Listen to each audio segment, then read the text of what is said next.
Hey, what's going on, everybody? Today is February 5th, and you are listening and watching the Daily AI Show live. And today we are going to be talking about a new feature that has recently arrived inside of ChatGPT land. And they call it, you can call it the @ symbol, or you can call it mentions, which is what I feel like I'm seeing more the answer for. So we'll just say mentions. Today we have Beth, Andy, and myself. I'm Brian. I don't know if we have anybody else coming up today. Maybe Karl. We'll see. But we wanted to do a show about this. It came out about 8 days ago, something like that. Some people had some early access, as they usually do, and then it was sort of mass deployed to everybody. With that said, it doesn't work in my main account. It only works in my work account.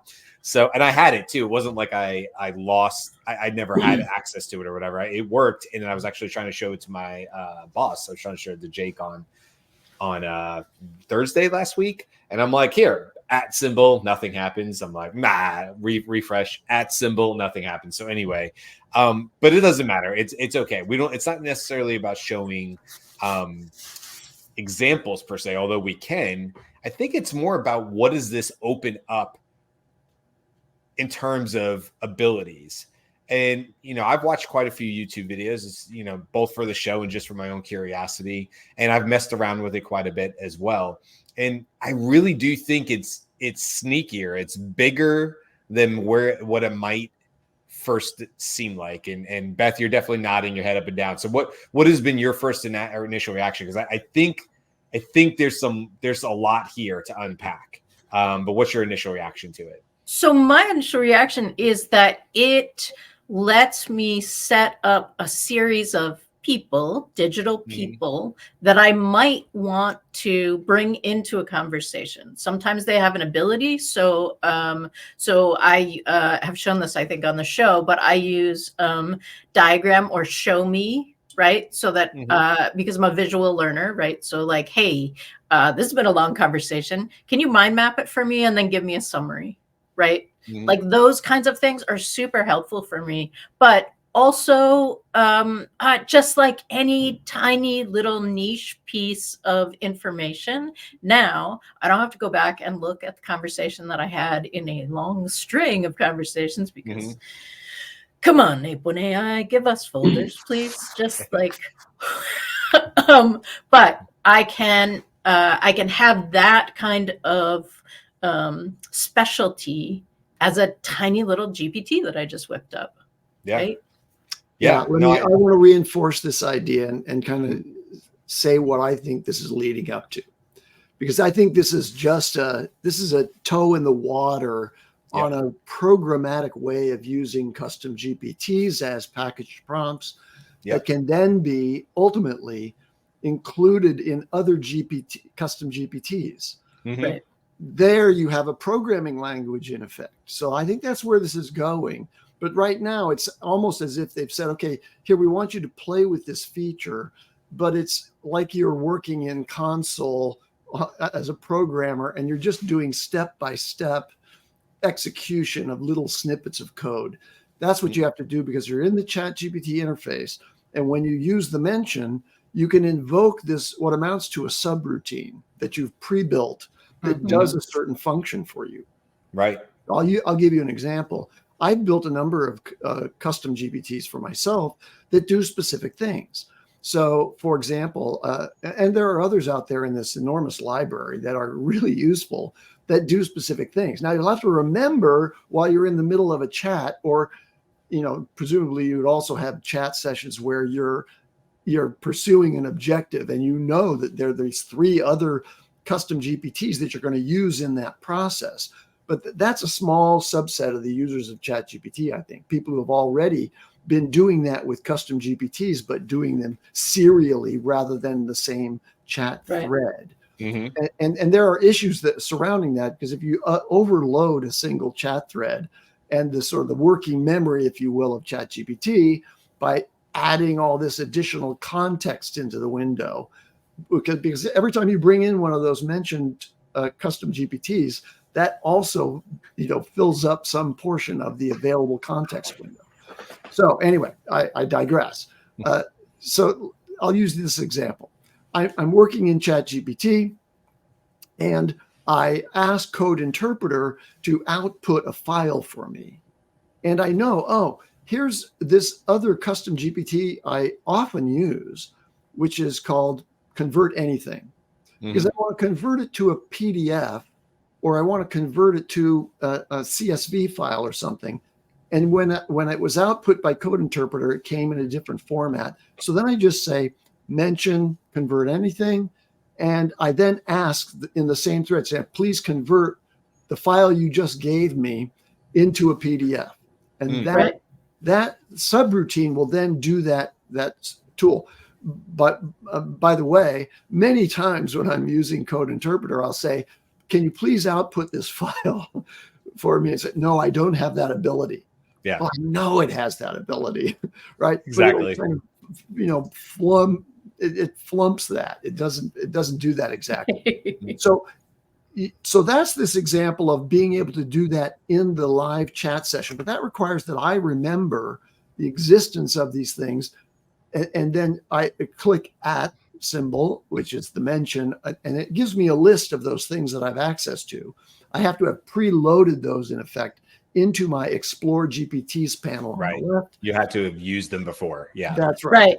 So that's super important. If you're listening to this and you're like, oh, cool, I'm going to go do that. I'm going to click at and invite a GPT will show up if you don't. that I haven't used yet. Right? Yeah. Like, nope. So you just open that GPT, you do one tiny thing with it, and then it will be in your list of GPTs that you can talk to. Right. Yeah. So, but now imagine that I can add to instructions. And this is the next step that I think OpenAI is going to allow. I can add this mention function to instructions in a custom GPT. Then I can create a sequence, a workflow of actions based on these atomic functions that I've pre-built. And I can then mix and match them. And that's what I mean by it becomes a kind of programming language for interactions with an LLM. You're absolutely right, Andy. That's exactly where my brain was on it too, because think about this. We're already doing this, right? We started with simple one-off prompts, and then they came out with custom GPTs. And what was the first thing I thought of? Oh, shit, I could take 5 prompts. I can put them on one Google Doc, make that my resource page. And now I can just call and say, run these in order.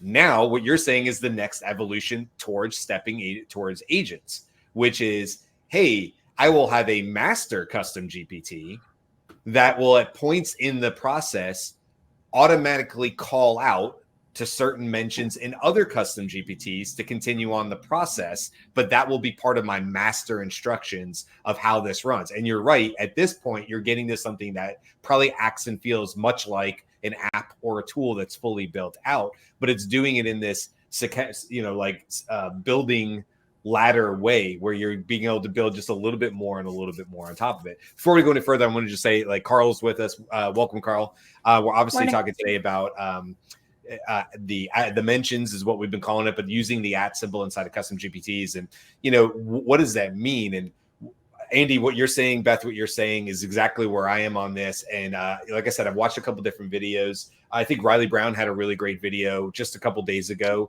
And what he was showing is exactly where my brain was going as well. He was going even one step further. He's doing, mentions, but some of those custom GPTs that he's mentioning have Zapier actions in them, which then are going to things like ClickUp and are creating other actionable, automations off of it. And so what he was saying is like, okay, great.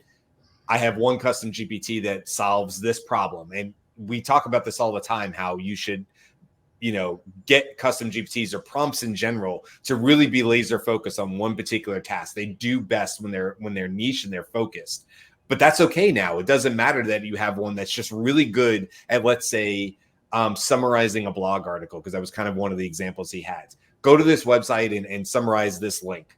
Okay, great. Now I want to send that link over to and take that summary and send it over to ClickUp or a Notion or something like that. Okay, great. Now I want to create my own review of it, or in his case, he was sending it back over to the Circle community. He has not Slack. He has a Circle community, a future of content. And so he wanted It's to really send it good. Go join. Yeah, it's Sorry. free right now. But yeah, I highly recommend it. Tons of content in there. But he was showing how he might use that. And so I think really when I look at this mentions at the surface, and like I said at the top, it seems pretty much like, oh, that's neat. That's kind of cool. But Andy, what you said, Beth, what you said, basically you could create, since we were talking about it over the weekend, character AI, you could create your own series of characters, right, Beth, that you want to call into your conversation and have it review it from a different perspective. Well, now I don't have to worry so much about maybe the way I might review it as a team of one. You know, I ran 2 small businesses and it was either just me or me and my wife. Well, the problem with that is, I mean, it's great to work with my wife and we would be in a room like this and we would have the whiteboards and stuff, but you have groupthink. It's going to happen. It's going to be like, this is a good idea, right? Yeah, this is a good idea. Everybody's going to love this, right? Everybody's going to love this. Well, at some point, it would have been great to say, okay, pause. We both think as the people building this who are intimately involved and knowledgeable about this business, this baby that we've created, this small business, you know, we think this is amazing. Right. Hey, at mention such and such a person, character that I built, somebody that has a different perspective.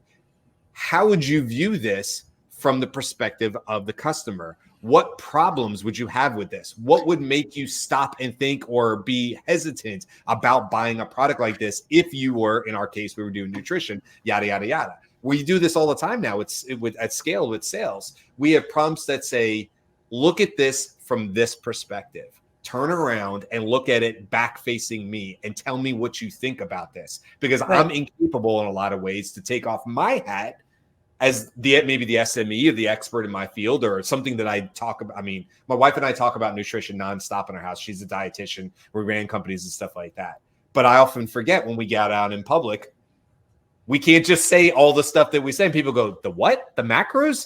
What are you talking about? Macro what? Like macro, you know, and then there's a whole other conversation of like, oh, I can't just say macros. I have to say macronutrients. I love this idea of creating personas in Yeah. custom GPTs that can then be mentioned and brought in for their perspective.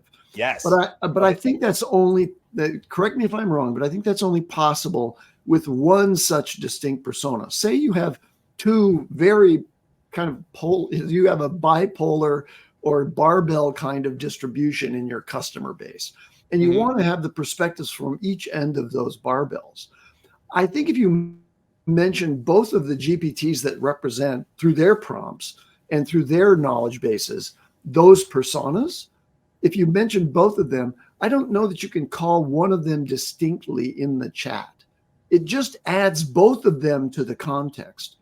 And what you really want to do, Brian, is you want to maintain a unique voice for one of them and be able to identify which one is answering. Do you see my point? But if you add both of them at the same time, let's say I have, persona A and persona B. I'm in the midst of creating a document in ChatGPT. It's a let's call it a brand messaging. Sure. Right. I want to get a reaction from this persona that I created in a custom GPT and this one. I think I have to do that in separate threads. I don't think I can mention both of them and say, okay, now persona A, you answer without the context of persona B. Well, it's all getting. You might, if you told it to not pay attention, you can tell it to forget stuff, which could work in that case. Okay. Because you can say, like, if you have custom instructions, if you have custom instructions on, just this is FYI for anybody. If you have custom instructions on and you're in a chat and you're like, oh shoot, I started the chat and I didn't turn off my custom instructions, and my custom instructions are all about scaled, and now I'm just doing something for my daughter in her homework. Doesn't really matter if it knows about scaled, right? So I can actually say in the chat though, forget your custom instructions, ignore them. So I do wonder if that would be a workaround. But Beth, you were about to say something. Can you make it forget? The mention that you just added when you added that's the trick. It's a good use case. I don't know. I think so. My answer is I think so, but I don't know. Beth, do you know? So you can be in a chat with one custom GPT and bring in another, but you can also, these are all just new things that you're entering. So you can just edit the message that you sent them when you added the first one, when you mentioned the first one, and just mention the second. Like you can go back that far in the chat and modify that. You'd have to that export call. it out somewhere because you might lose it. That would be part of it. No. So These anyway, are the edit things. So then you'd have to. Then you're. I'm sorry. Good morning, so- Monday, and words are hard. Yeah, you can create it basically creates a tree. So you get like you're on 2 out of 2, and then you can go back to 1 out I of see what 2. you're saying. 1 out I of see 2 was persona A, 2 out of 2 Yep, was yep, persona B. Yep. So, but do you see how kludgy that is in the chat mod? Yes. Yeah. Right? Was that for So, yeah. So kludgy? but this is Kludgy not and the end of fluff it. so far. It's going to get better, and it's going to get closer to this ability to create a council of separate Yes. little engines that you can then invoke in a conversation. And actually, eventually, you'll be able to have them work with each other. Yes. Right. Agents, and then come right? up with a joint solution and then Yes. add that to the chat. And that's what I want people, anybody listening to this, that's what I want you to get out of this. Here's the reason why you need to go play with this and everything else. No, you don't have to do what Riley Brown did and create a Zapier connection and actions and send it to ClickUp. That could be very overwhelming. I mean, yes, I have to stop and slow down to think about that. Yes. What was that, Karl? Karl has something to say. What was that? So there's a couple things. One is like when you're talking about like an agent perspective, yes, because I like to use Dharmesh Shah's I guess his definition of an agent would be someone or something that could do a goal and that can create tasks from by itself, right? So it can accomplish the task. So you have that one step. You have now a bunch of GPTs that complete separate tasks, and eventually you can see them. Like you could see in the future where it's like, hey, I want in your instructions, I want, like Andy said, this GPT, this GPT, this GPT, this GPT will complete this thing. Here's my goal. Here's what I want to do. Right? That's we're all thinking like that. The one thing though is, and I forgot who said it. It was on his TikTok is Mort 10 or something. Yes. Still, everything we talked about is this type of GPT is very highly personalized to our specific use, right? So I know it's funny that like people were building all these GPTs to help other people, but it's like, no, they're too generic. They're way too generic because your specific use case means you will build the GPTs specifically to solve your problem, which is very different than another person's problem. Let's say if you work, it'll work like if you're in a team or work, let's say, in an enterprise, but like trying to give these to other people, it's very difficult it's not like what people are calling it an app store. It's like, well, yeah, I want that, but I need to change the custom instructions because I want this. And this makes it even more highly personalized because then you can't create a GPT that has all these GPTs and I can't change the custom instructions because I'm like, no. My specific use, I don't want this one. I don't want this one. I want this one. I want this one. So it's still very, very highly. I'm going to push back on that. I know Rob's not here. I'm going to push back on that. And here's the reason why, like in sales, and only because we're building this at scaled. We have lots of salespeople who work in all sorts of different industries, but ultimately a business development representative or sales rep, if you will, is going to have the same job. They need to do cold outreach, cold, research, messaging, all the above. So if I have one custom GPT that not only takes in information about their business, this would be a real world use case of what I built. Then one of the first things it's going to do, I have one specific custom GPT that they really love, that all our clients love, that helps them build like what we would call an email snippet. And what it does is it helps you write highly personalized emails. It does not write the email sequence for you in this custom GPT because everybody has their different takes on it. And quite honestly, ChatGPT isn't the best at writing emails. However, it does take in persona, trends, the sales of the role of the person you're going after, the industry, the sub-industry, jargon, these kind of things. And it builds out what we would call like a summary or a snippet. And it says, here you go. Value prop 1, to go along with trend one with associated jargon for this specific role and title at this sub-industry. Okay, this is very common in sales, and it's already catered because the first prompt was to get it catered towards that person's company to do some research. So now that's all that custom GPT does. Well, up until like 2 weeks ago, I am creating individual custom GPTs, but I've had to go back now and really think about this, because now what's happening is some of the answers, some of the outputs from some of my custom GPTs make very good inputs for other custom GPTs. And it can take away some of the redundancy of it. So even though, Karl, in our instance, you're right. The next answer is, by the way, I hope this is what our clients say is, Brian, Scale, Jake, my boss, we love these GPTs that you built and you gave us access to. What would it take for us to make these customized to our business? That's right. Exactly where we're going on our product roadmap. Exactly. Because we're going to hand them 5, or depending on what level they buy into, they'll either get 5, 10, or 15 custom GPTs. They're not customized to their company, but they're customized enough to the type of work that they do. And I'm really starting to have to think about, Riley said it too, my naming conventions, that changed when mentions came out, because now I have to really start thinking about, how do I want the end user to call? Andy, you mentioned it. I have to remember what they're called. So what's my naming convention going to be like to help my end users, sales reps, managers, leaderships in sales departments, SVPs, these kind of people?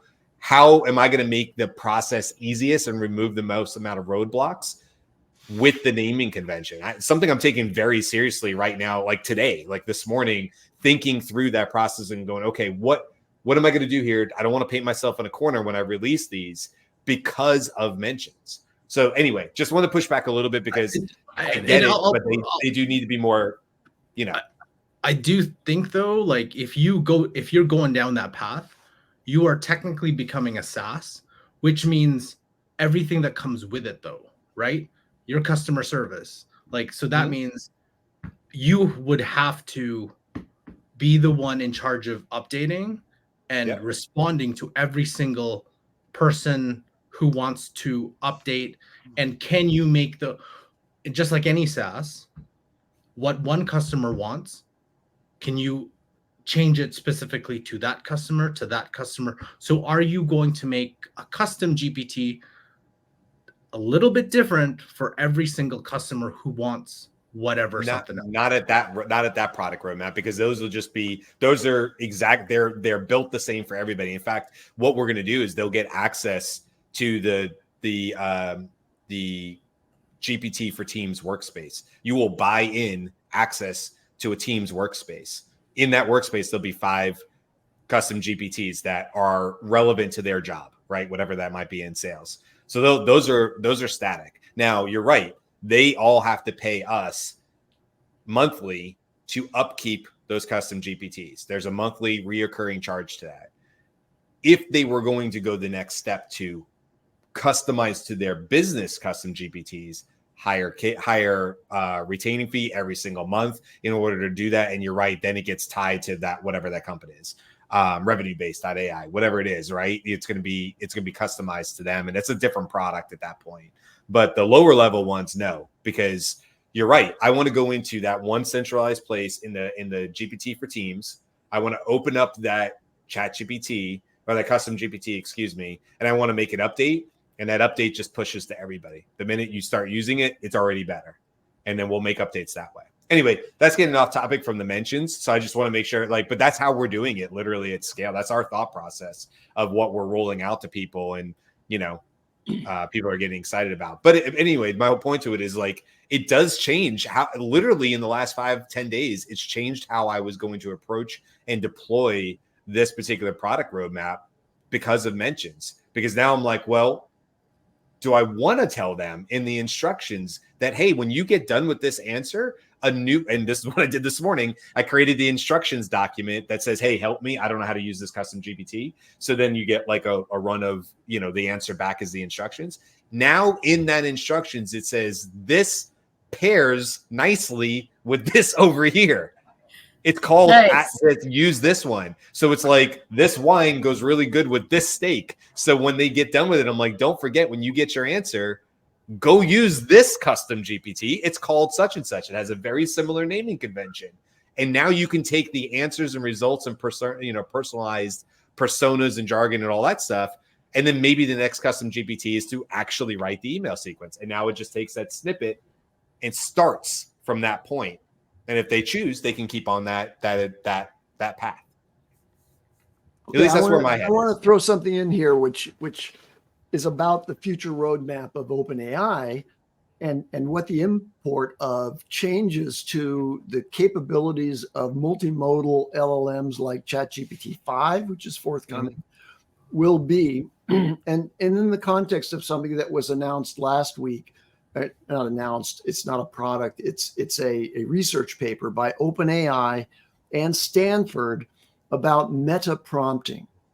So meta prompting is this idea that you give the LLM the role of a meta expert, an expert that has the ability to collaborate with multiple experts that it creates. And you just give it the names of the types of experts that you're thinking it will find useful in whatever your instruction is going to be. And so you say, okay, well, I want you to have this one. And the example they provided in that paper is like expert problem solver. Another one is expert mathematician and expert essayist. Okay, so those three experts that you've asked the meta expert to create, that's actually asking the LLM to create its own custom GPT set. Right. And now it's going to use those in a sort of a process of laying out how it's going to solve the objective that you gave it in natural language query by invoking each of these experts in turn in order to get to the final answer. That methodology that was experimentally produced by OpenAI and Stanford increased the accuracy and result quality of just the standard LLM that they were using dramatically. So it is the direction that we're going. And that, I think, really sort of says, okay, well, custom GPTs are not going to be that important for this agentified process in the future, because you'll be able to do that with a single LLM, asking it to create all the subroutines or experts it needs in order to solve the problem. And I wanted to bring up really quick, meta prompting is our show topic for next Tuesday, not tomorrow, but next Tuesday. So just want to bring that up so that everybody knows we'll be doing a deep dive into meta prompting. In fact, I was in the AI exchange and people like Charlie Treadwell and some others were like, when are you doing that show? We're doing deep dives this weekend. We're getting into this stuff. When are we going to talk about it? So I know they were excited too. So that'll be, Andy, we'll be pulling you in deep into that, but that'll be, we'll talk about that more next Tuesday as well. Okay. So as we sort of wrap things up here, I think I'll give my 2 cents here on where I think people should be focusing. One, think a couple of steps down the future. It's great. I don't personally see the use cases. I think it's kind of silly when everybody shows the use case of, oh, I want to fly to Austin, and then I mentioned kayak, and I'm like, help me do it. I'm like, listen, for me personally, there's no chance I'm doing that kind of work inside of ChatGPT. I think it's fun and silly to look at, but I'm definitely going to Google Flights or wherever I'm going to go to handle that. I don't see me using that types of use cases inside there. However, it's possible. Or Beth, you're a visual learner, and so it's very good to say, like, help me summarize this information. Then I mention one of the custom GPTs that will build me a graph. Then I can say, great, go ahead and grab the information and create me a graph. Then I can go say, hey, at some other custom GPT that creates PDFs. And I can say, take the information from the graph and now create me a 5-slide PDF. Those are all great workflows, I think. What I would say that's the use case using it. What I would say from the building side is, I don't know, just like what I'm trying to do right now. I don't say I have the answers at all, but just think about like, okay, what does this mean? And what could potentially be coming next? Maybe it's multiple ats or mentions at one time. Maybe it's being able to build these into custom instructions down the road, into instructions and having like a parent custom GPT that then calls upon other smaller custom GPTs and does that as more of a automated process. Again, a next sort of step towards agents. That's where I would say put the focus on. I mean, use them. Am I going to go use it to go to kayak? No. But am I going to use it to say, oh, well, you know what? I had already built this custom GPT, and that answer actually creates a really good input for this other custom GPT or these other 5. Now I start thinking, oh, how do I want to build my custom GPT library? And to be honest with you, I start thinking about them even more as isolated individual answers, and packaged answers is the way my brain thinks about them, is this package. And where can I now take this package, this widget, and move it to another custom GPT? And so now I start thinking about the system of custom GPTs as opposed to one-offs, which is where maybe my brain was a month ago. By the way, I think there's a whole show we can do to just illustrate how to build custom GPTs. There's multiple methods. You can use the create function within the custom GPT framework. That's their builder that uses this gizmo language that's underneath the hood in custom GPTs. Or you can go into the configure tab and write your own prompt. And you can have very specific instructions in that prompt, and then that becomes the custom GPT.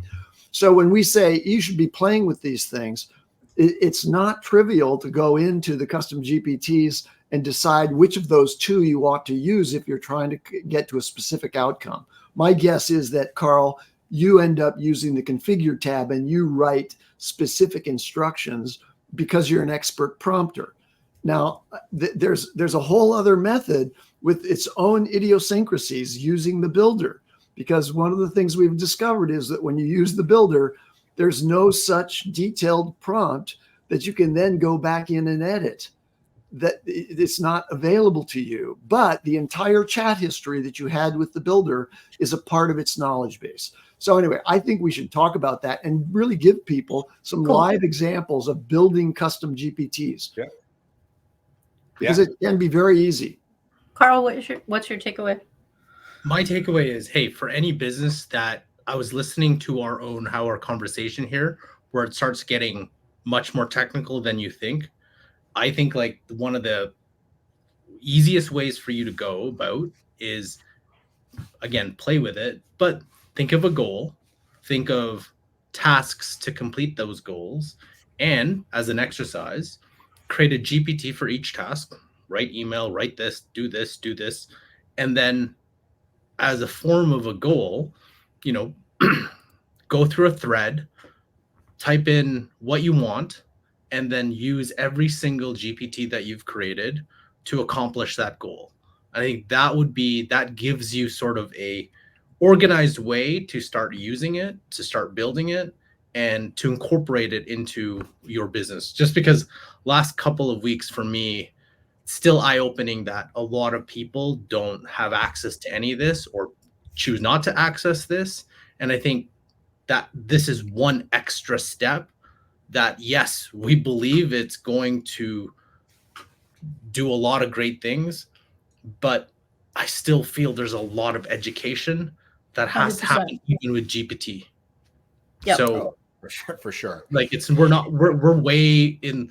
So if you're a business and listen to any of this and they're like, I don't know where to start, it's like, just try that for now. Like, keep it really, keep really listening to us. Keep coming back to us. Keep coming back to us. That is the whole idea, is to try to like simplify this, break this stuff down. I mean, that's the whole reason we started this whole show, was to try to make the complex a little bit simpler so that people didn't fear jumping in or felt like they couldn't. Go ahead, Beth. And I'm going to say I'm a little of the outlier in this group right now, because I actually use other people's built GPTs more than I use my own. And I specifically use Grimoire by Nick Dobos. But like, while you're playing, do Karl's thing and then grab one from somebody else who is really, really good. Nicole Leffer has some great ones, right? Mm-hmm. So that you can get a sense of what's possible. And if you're watching, you saw my mouth drop earlier when Brian was saying that we could call multiples and what that would be. And for me, Nick's thing is he's got a whole bunch of hotkeys programmed into his custom GPT Grimoire. And so I'm thinking, oh, right? Press N if you want to like call Zapier to like write an email out of this, or press, like Y if you want it to be a PowerPoint that gets downloaded. Like that started my brain going, wow. There's some amazing programmers who are building custom GPTs, like the high school kid who built Reindeer. I mean, the way that's architected and what it can do is astounding. Yeah. So it's way beyond our ken. I believe he would refer to himself as a high school graduate now. I didn't know it was a high school student that or graduate. I didn't know it. Hey, I want to get to our just a really quick. We had some comments in here clarifying. I think this was to your point, Beth, about that you have to have used the GPT before. Yep. So just thanking you for that. The name of the community, it said, I missed what the circle community was called for Riley Brown. It's called the Future of Content. So you can go check that out. It's on a Slack community. It's on Circle, which I'm seeing more people use lately. We're even doing it at Scaled. So that'll be interesting. It is great. There is a lot of content. I can't even tell you, I have not dug into half of it, but there's a lot there. So go use that free resource. Talking about nice looking for the episode. And let me just look at this other one. Then this comment said, one use case is to complete daily functions like email. The other is to move towards a larger overall business goal or plan. I see room for both use cases with no way to interact with custom GPTs. It'll depend upon the micro macro goal. No, 1,000%. I think that's a great comment on there. Thank you. And I'm sorry, it's just showing up as LinkedIn user. Sometimes that happens on our side, so we can't see the name. But thank you if it's one or multiple people hanging out with us. And we're looking forward to the show too on meta prompting. I think that was this comment. So all of the above. The rest of this week, we got a bunch of other great shows. We'll just talk about them really quick.